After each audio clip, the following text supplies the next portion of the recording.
बड़ी पुत्री मैया देवहूति के साथ हुआ, जिनके यहाँ पर 9 कन्याओं का प्रादुर्भाव हुआ, जो बहुत बड़े बड़े ऋषियों को ब्याही गई। कौन मैया अनुसुईया को नहीं जानता, कौन मैया अरुंधति को नहीं जानता, सब कर्दम ऋषि की पुत्रियाँ थी। जब 9 पुत्रियाँ कर्दम ऋषि के यहाँ पर हुई, उनके आनंद की सीमा नहीं थी। लेकिन आज स्वयं 10वें पुत्र के रूप में स्वयं भगवान श्रीमन नारायण कर्दम ऋषि के यहाँ पर भगवान कपिल के रूप में प्रकट हो गए। बोले कपिल देव भगवान की।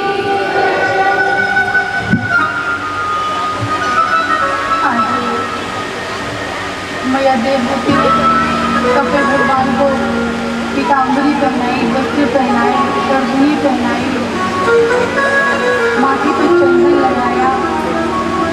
ऋषि कर्दम ने आज भगवान कपिल की झांकी को देखा, अपने हृदय में धारण कर लिया और फिर वन में तपस्या के लिए चले। ऋषि कर्दम के जाने के बाद मैया देवहूति ने अपने बेटे को अपना गुरु बना लिया। आज उनके चरणों में गिर गई। भगवान कपिल ने कहा, मैया आप ऐसा क्यों कर रही हैं, हम तो आपके पुत्र हैं, हमें स्वयं आपके चरणों में होना चाहिए। बोली नहीं मत,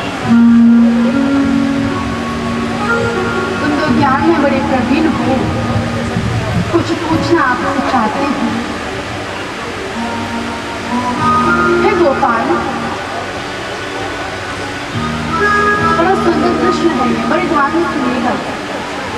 वो कहती है, प्रभु इस शरीर इंद्रियों का बना हुआ है और प्रत्येक इंद्रिय जीव को अपनी तरफ खींच रही है।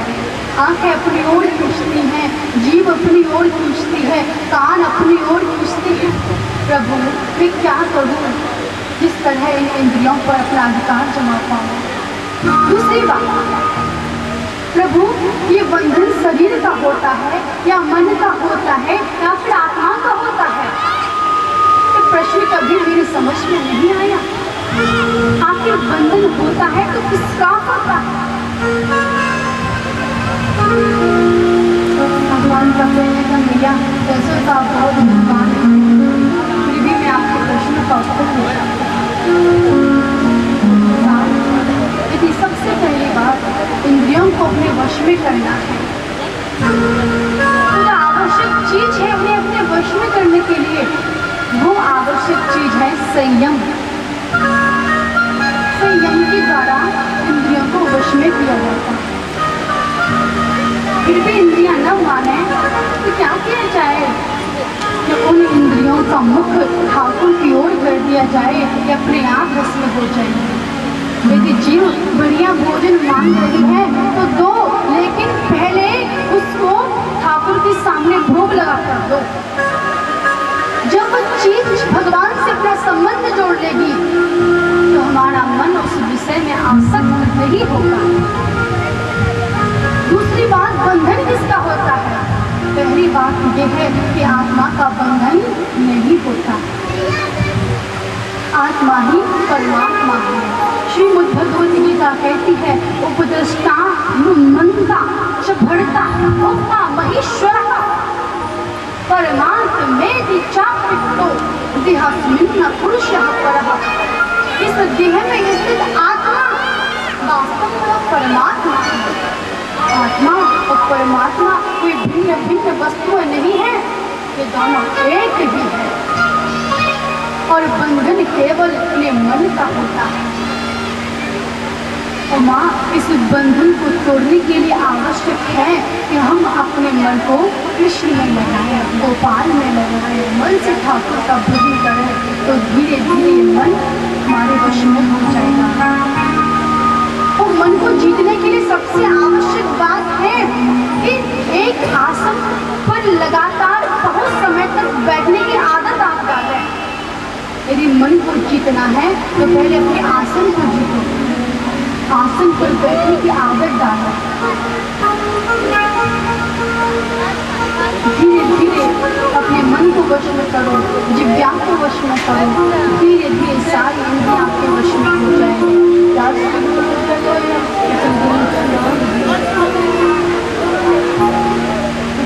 शास्त्र कहता है कि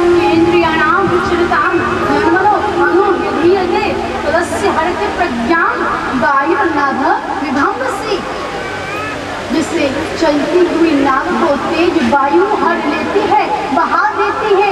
उसी प्रकार यदि किसी व्यक्ति का मन एक इंद्रिय पर रंग गया तो वह एक इंद्रिय उस व्यक्ति की बुद्धि को बिगाड़ देगी, उस व्यक्ति की बुद्धि का हरण कर देगी। इसलिए अपनी इंद्रिय को वश में रखो।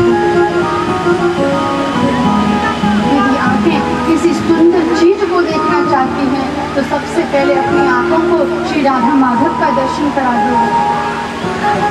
जी भोजन करना चाहती है तो सबसे पहले वह भोजन ठाकुर जी को खिला दो, कि सब कुछ मंगलमय ही होगा। जले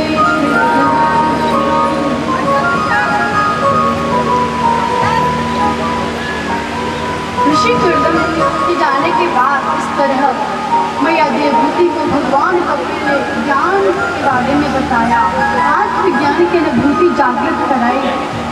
देखिए, प्रेम की 9 परिस्थितियाँ होती हैं जिन्हें हम सभी नवदा व्यक्ति कहते हैं, लेकिन जब व्यक्ति प्रेम की 10वीं परिस्थिति में प्रवेश करता है तो उसका संपूर्ण शरीर बहने लगता है। मैया देवभूति के साथ भी ऐसा ही हुआ, उनका पूरा शरीर पानी की तरह बहने लगा और एक सिद्धुदा नाम की नदी बन गया। भगवान कपिल ने प्रणाम करके आचमन किया और स्वयं गंगा सागर क्षेत्र में चले गए, जो बड़ी ही पवित्र पावनी जगह है। भगवान कपिल का एक ध्यान योग भी है, जो व्यक्ति इस तरह भगवान का ध्यान करता है उसको भगवान की प्राप्ति अवश्य होती है। बड़ी सुंदर एक कथा भी आती है कि एक सेठ जी थे। सेठ जी बहुत धनी थे, नाजाय थे, पैसे की कोई कमी नहीं थी, लेकिन सेठ जी बहुत कंजूस थे। तो भी अपने जीवन में एक पैसा किसी को दान नहीं करते थे। इतने कंजूस सेठ जी, चमड़ी चली जाए तो दमड़ी हो जाए, ये वाली बात सेठ जी कर रहे हैं। अब भैया जब सेठ जी का समय पूरा होने लगा, मृत्यु का समय आया, तो लोगों ने कहना शुरू किया, अरे सेठ जी अब आपकी उम्र पूरी होने वाली है, पता नहीं किस समय प्राणांत हो जाए, तो ऐसा करो कुछ दान कर लो। सेठ जी ने कहा, देखो सारी बातें आपकी मानूंगा, लेकिन दान करने की बात आपकी नहीं मानूंगा। सेठ जी को पैसों से बड़ा प्रेम था, इतना प्रेम कि उनके बिना रह ही नहीं सकते थे। महाराज लोगों ने जब ज़्यादा ही कहना प्रारंभ किया तो सेठ जी एक दिन बड़े दुखी हुए, और इतने दुखी हुए कि गुस्सा आ गया, और गुस्से में आकर अपने कमरे में गए और कमरे में जाकर एक संदूक खोला और संदूक खोलकर उसमें से 1 रुपये को बाहर निकाला और उस रुपये को हाथ में लेकर बोले, अरे मित्र इतने दिनों से मैंने तुझे बड़े संभाल कर रखा है, लेकिन आज दुनिया के लोग मुझे तुझसे अलग कर रहे हैं। बड़े दुखी मन से सेठ जी यार रुपये को हाथ में लिया। शनिवार का दिन था, हनुमान मंदिर में बहुत लंबी लाइन लगी थी। अब सेठ जी भी गए हनुमान जी को चढ़ाने के लिए, तो लाइन में सबसे पीछे जाकर खड़े हुए। अब सेठ जी क्या करते कि बार बार मच्छी को खोलते, रुपये को देख लेते, थोड़ा रो लेते, फिर बंद कर लेते। इस तरह प्रक्रिया चलती रही। तो धीरे धीरे सेठ जी का नंबर आया, तो गर्मी का समय तो था ही। हनुमान जी के पास पहुँचे और जैसे रुपये को चढ़ाने को हुए तो देखा कि गर्मी की वजह से, पसीने की वजह से हाथ में रखा हुआ रुपया भीग गया। अब सेठ जी जैसे चढ़ाने में तैयार हुए तो देखा, अरे मित्र तुम रो रहे हो? अरे मित्र तुम्हें तो मुझसे दूर जाने का इतना दुख हो रहा है। अरे चिंता मत करो, चाहे कोई भी कुछ भी कहता रहे, मैं तुम्हें अपने संग नहीं होने दूंगा। तुरंत मुट्ठी में रुपये को बंद कर लिया, घर आए और बक्से में रखा, ताला लगाया। जय श्री कृष्ण। और एक दिन जगत गुरु वल्लभाचार्य जी के पास गए, जो श्री राम जी के प्रागट्य करता है, जिनका बड़ा विशाल मंदिर राजस्थान में बना हुआ। उनके पास गए और गुरुदेव से जाकर बोले, महाराज ये बात बताओ क्या कि मैं भगवान को प्राप्त करना चाहता हूँ। ये तो बहुत अच्छी बात है, लेकिन सुन तो लो, मैं प्राप्त तो करना चाहता हूँ, लेकिन मैं चाहता हूँ कि भगवान को प्राप्त करने में मेरा एक भी रुपया खर्च ना हो। अब जगत गुरु ने कहा भैया भगवान को पाने के लिए पैसे की कोई आवश्यकता नहीं है। अच्छा, बिना पैसे के भगवान मिल जाएंगे? बोले बिल्कुल मिल जाएंगे, चिंता मत करो।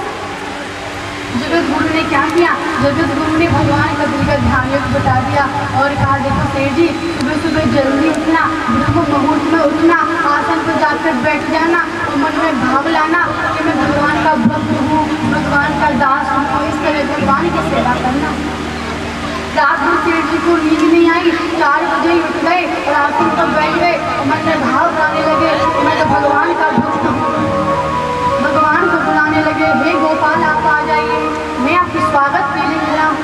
अच्छा, गोविंद आ गए, अब मैं गोविंद का दर्शन कर रहा हूँ। इस तरह पहले दिन की पूजा में 5 मिनट लगे। इस तरह धीरे धीरे समय बढ़ता गया। दूसरे दिन की पूजा में 10 मिनट लगे, तीसरे दिन की पूजा में 40 मिनट लगे।